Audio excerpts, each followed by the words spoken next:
But it kind of throws a body you have to get rid of somehow. I think most writers can agree that it's something you have to do. You can't ignore it. You're born to write, and you have to get stuff out. We have a question down here. Hi. I want to know why Carson only wears blue. That's my favorite color. Because actually, it's Brian's idea. It's Brian's idea for every character to have their own individual color. Of course, it's my color. And it was also kind of ironic that he only wears sky colors throughout the whole movie. Lightning. We have another question over here. Hi, Chris, I have a question for you. If you were a student at Clover High School, what dirt would Carson have on you? That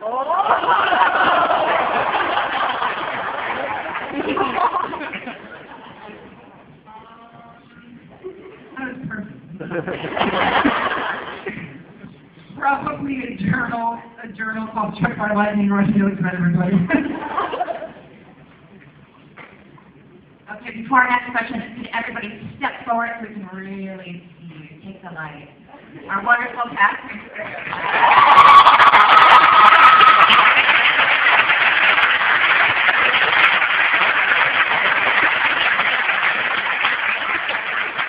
We have a question over here. Hi, this is for Chris. I'm a really huge fan, and it's a really good job, great movie, and I was wondering why you put yourself through all that.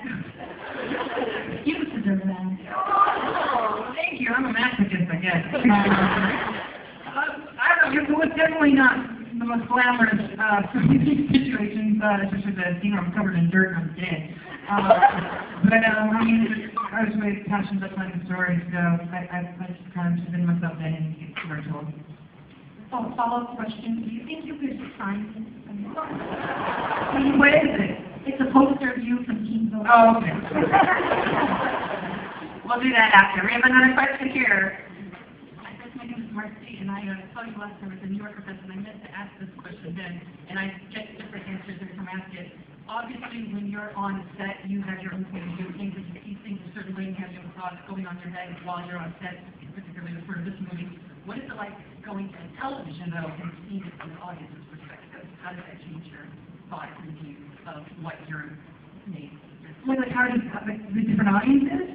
Well, like when you were obviously creating it, you had your own thoughts and views of how this is going to be when you're the one creating it, as it's being created. What is it like now seeing it through the television and seeing what you created? Does that change your thoughts? It's tricky. A lot of stuff is exactly how I had it in my mind, or better than this guy. Because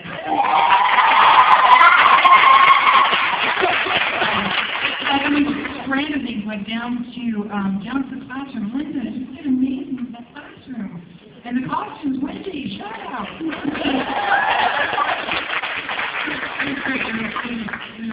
That and better, it's tricky. Like I think it's the craziest thing is seeing people like Polly and Alvin in these roles, and they're really the people that I envisioned when I was 18, 17, however I get younger. So I'm so sorry. I was just sitting down writing this, so it's a trip. Okay, we have a question over here. Hi. I thought that you all did a wonderful job. And this question is for Chris. I was wondering, how does the writing process differentiate between writing the end of the story and Struck by Lightning and Control? Oh, it's strange. They're both beats. Let me tell you. And it's funny because whenever I wrote Struck by Lightning first, and then I wrote the Land of Stories. So sometimes I'll be writing one story, and I'm like, oh wait, that's script writing. Like it's an action and the character lines. Like I gotta add some stuff. But it's very different because in a screenplay, luckily you get to have people that add to your vision, and you get the visuals and stuff, so you can be less descriptive. But when it comes to novels, you are everything. Your voice is absolutely everything. It's the only thing that the reader gets to see. So you gotta punch it up. Thank you. We have one right over here. I'm sorry to everybody else, but this is also a question for Chris. There are some people who hope their entire life to be able to hear a narrative together, and since you just hit it out of the park with this film.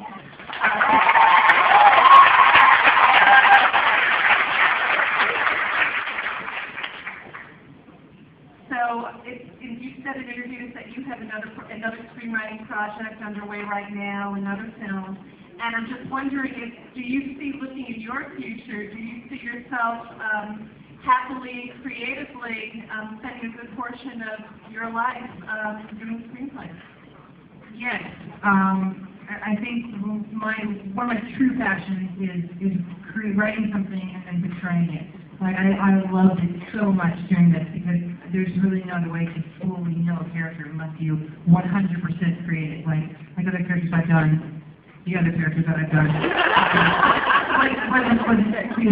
It was created for me, but it wasn't created by me, so I always have to ask the question, like, is this going to happen? Is this what he's thinking? What's going to happen here? But in this one, I got to be completely in control. I like control. Thank you. We have a question up at the top. Sweet baby Jesus. Hi. Okay, this is coming from someone who wants to be a writer when I graduated from college, and this is the question. Where are you? What? Where are you? Hi. Oh, hi. Raise your hand. Thank you. Hi. This is for someone who wants to be a writer. This is a question for everybody. What kind of advice do you give to someone who's applying to college soon and thinking about their future? What kind of advice do you give someone in believing in yourself, and what should you do in college to really achieve your dreams?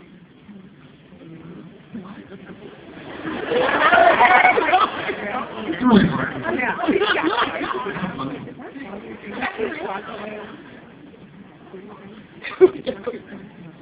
The big thing you have to consider when you're writing is you have to keep writing. If you're a writer, you have to write. And you have to not stop. You have to give it to people that you trust, their opinions that you value. You have to have them be very honest with you. There's so many screenplay competitions. There's so many book competitions. Submit it to all of them. And if it's good, you'll start to hear a lot coming back. But I always tell people coming into the business, if you want to act, you have to start acting. If you want to direct, you have to start directing. And if you want to write, you have to start writing. No matter what anybody says, you keep going until your gut tells you it's time to stop.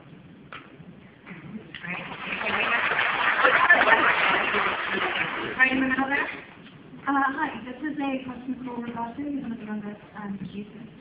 As a producer and an actor, you've gone through like thousands and thousands of scripts. I'm just wondering if you could choose one thing when you read the script that really stood out, which was the reason that you felt like you had to make this movie, and what it would be. Wow. Thank you for that essay. I think,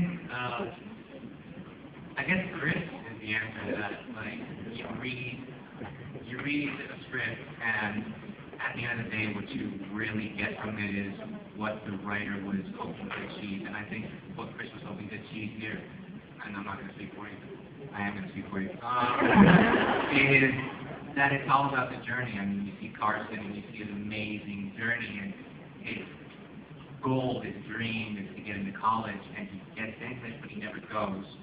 So it's kind of a horrible thing, but at the end you're really happy, and you're really happy because of this amazing journey, this amazing quest that he undertook. And I mean, obviously he did his blackmailing bits, which is amazing.